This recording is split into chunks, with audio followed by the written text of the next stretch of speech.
Yeah, I definitely think it would be. I overclocked my 5060 Ti.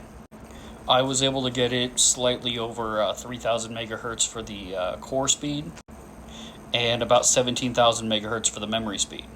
Now, unlike a CPU, there's really not a lot of room to screw this up. As long as you haven't flashed your graphics card's BIOS to something that NVIDIA doesn't support, then you should be perfectly fine.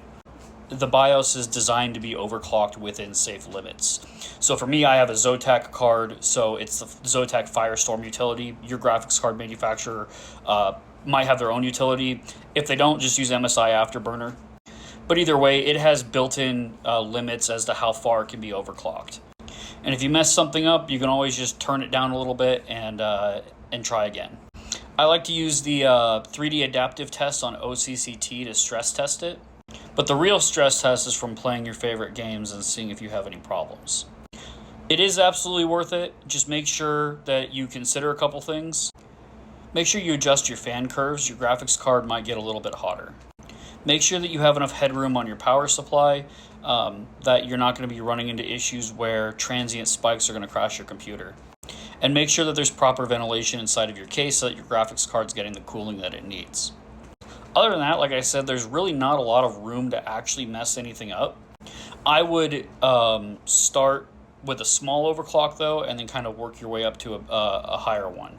For me, the NVIDIA app gave me a 197 megahertz boost on the clock speed. I was able to bring it up to about 300 manually, and it was super conservative with the memory clock speed. It only gave me a 200 megahertz boost, and I was able to crank that up to a 3000 megahertz boost.